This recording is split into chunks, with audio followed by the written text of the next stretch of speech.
रवि ने बताया एक जगह पे आधी जली हुई लाश पड़ी थी।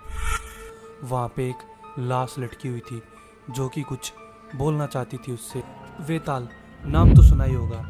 जी हाँ, वही वेताल जिसकी आपने कहानी सुनी है, विक्रम वेताल की। और आज की हमारी वीडियो इसी के ऊपर बेस्ड होने वाली है। वेताल क्या होता है, कैसा इसका रूप होता है, कैसे ये इंसानों को अपने जाल में फंसाता है और कैसे उनको मौत के घाट उतारता है। आज की वीडियो में हम सब कुछ डिस्कस करने वाले हैं और आज मैं कुछ ऐसे केसेस ढूंढ के लाया हूँ जो आपके रोंगटे खड़े कर देगा। वेताल हमारी एक पुरानी ग्रंथों से, पुरानी लोक कथाओं से जुड़ा हुआ एक नाम है जो कि काफ़ी ज़्यादा भयंकर और डरावना बताया जाता है वेताल लाशों के ऊपर कब्जा करता है। जो बंदा मर जाता है उसके अंदर वेताल जाके उसके शरीर को कंट्रोल करता है, जो कि मरने के बाद भी चल पाता है, हंस पाता है, बोल पाता है और लोगों को मार पाता है। वेताल बहुत ही ज़्यादा शातिर भूत माना जाता है जो लोगों से सवाल पूछता है और सवाल दे देने पे वो वापस चला जाता है, और अगर सवाल नहीं देते तो आपकी मौत तक आपके साथ रहता है। वो तुम्हारे दिमाग से खेलता है, तुम्हें चारों तरफ से घेरता है, तुम्हारे दिमाग को वश में करता है और अंत तक, आपकी मौत तक, आपके आखिरी सांस तक वो आपके साथ रहता है। आपकी कई जगह पे वो मदद भी करता है, लेकिन काफ़ी जगह पे वो आपको फंसा भी देता है। मैं भी पहले यही सोचता था कि ये सब कुछ एक बहकावा है, लोगों को डराने का, धमकाने का ऐसा एक जरिया है। लेकिन जब तक मैंने ये केस रीड नहीं किए थे तब तक मैं भी ऐसा ही मानता था। लेकिन इन केसों को सुनने के बाद शायद तुम भी इसके ऊपर विश्वास करना शुरू कर दो। तो आज का हमारा पहला केस है एक रवि नाम के लड़के का, उज्जैन से। उज्जैन महाकाल की नगरी, लेकिन वहीं पे एक छोटा सा शमशान घाट भी है। 2018 में एक आदमी जिसका नाम था रवि, वो अपने दोस्तों के साथ मिलकर ये तय करता है कि वो आज रात को शमशान घाट जाएगा, लोगों को दिखाने के लिए कि वो कितना ज़्यादा स्ट्रॉन्ग है। वो अपने दोस्तों के साथ मिलकर शमशान में रात बिताने की ठान लेता है, लेकिन क्यों? सिर्फ दिखावे के लिए। पर उन्होंने वहाँ पे जाके जो देखा वो शायद उन्हें नहीं देखना चाहिए था। रात के करीबन 1:30 बजे का समय हो गया था और वो अपने दोस्त के साथ वहाँ पे शमशान घाट में पहुँच जाता है। चारों तरफ चिताएं जल रही है, लेकिन बीच में खड़े हैं वो दोनों, और उनको क्या महसूस होता है?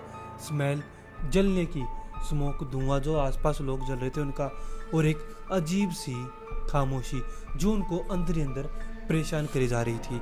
रवि ने बताया कि एक जगह एक आधी लाश पड़ी हुई थी, लेकिन उन्होंने उसको इग्नोर किया। पर जैसे ही वो पीछे मुड़ के देखा, उनको एक आवाज़ आई, रुक जाओ। दोनों रुक गए क्योंकि आवाज़ पीछे से आई थी, लेकिन वहाँ पे उन्होंने देखा तब कोई नहीं था। जब उन्होंने दोबारा उस लाश की तरफ देखा, वो लाश बैठी हुई थी। जी हाँ, मैंने पहले बोला था वो पड़ी हुई थी, लेकिन अब वो लाश इन्होंने दोबारा मुड़ के देखा, वो लाश बैठी हुई थी। रवि जो था वो बिल्कुल सहम गया, डर गया, सुन पड़ गया। रवि ने कहा उस लाश की आंखें बिल्कुल काली थी और मानो वो उनकी तरफ ही घूर रही हो। और उस लाश ने बोला बाद में, तुम मेरे सवाल का जवाब दोगे? ऐसा बोलते ही रवि भाग गया और उसका दोस्त भी। यहीं पे ख़त्म नहीं हुई। उसके बाद लगातार 3 रातों तक रवि को सेम आवाज़ आती रही, तुम मेरे सवाल का जवाब दोगे? भाग क्यों गए? क्या तुम मेरे सवाल का जवाब दोगे? ऐसा सब कुछ उसके साथ होता रहा और वो चौथी रात तक पहुंचने से पहले ही हॉस्पिटल में एडमिट करने के लायक हो चुका था। क्यों? जब उनके परिवार वालों ने बताया कि रवि अपने आप से ही बात कर रहा है और वो एक ही लाइन बार बार दोहरा रहा है कि उसे इस सवाल का जवाब नहीं पता, उसे नहीं पता इसका जवाब, उसे नहीं पता इसका जवाब। सोचो, अगर तुम वहाँ पे होते तो क्या तुम इस सवाल का जवाब दे पाते? भाग जाते? तुम वहाँ पे क्या करते? कमेंट्स में ज़रूर बताना। तो ये था हमारा पहला केस, और जो हमारा सेकंड केस है वो है हमारे राजस्थान से। राजस्थान का एक गांव, समय 2021 का, और एक लाश जो कि पेड़ पे लटकी हुई थी। वो केस पुलिस को हैंड ओवर किया गया, लेकिन पुलिस ने उस केस को सिंपली क्लोज कर दिया, क्या बोल के कि इसने सुसाइड किया हुआ। ये केस पुलिस वालों के लिए सिंपल हो सकता है, लेकिन गांव वालों के लिए नहीं, क्योंकि गांव वालों ने वहां पे नोटिस किया वो लाश धीरे धीरे करके हिल रही थी, जबकि वहां पे कोई हवा भी नहीं चल रही थी। तब ही उस गांव वालों में से उठ के सुरेश ने ये फैसला किया कि वो उस लाश को पास जाके देखेगा। और वो रात होते ही उस लाश के पास जाता है और वो उस लाश के पास पहुंचते ही वो हिलना रुक जाती है और अचानक से ही एक आवाज़ आती है धीरे धीरे करके, जैसे वो अपनी गर्दन उठा रहा हो। जी हाँ, उसने अपनी गर्दन उठाई और एक ही झटके में सुरेश की तरफ देखा। सुरेश बिल्कुल डर गया, सहम गया, वहाँ पे फ्रीज हो गया, जैसे उसके अंदर जान ही ना हो। तब वो लाश क्या बोलती है, जो सुरेश ने बताया कि मुझे साफ साफ आवाज़ आ रही थी। वो बोल रहा था, क्या तुम मुझे नीचे उतरवाओगे, क्या तुम मेरी मदद करोगे नीचे उतरने में। ऐसा सब कुछ हुआ और अगले दिन सुरेश अपने घर के बाहर बेहोशी की हालत में मिला, लेकिन उसके हाथ पे लिखा था, मैंने मना किया था ना।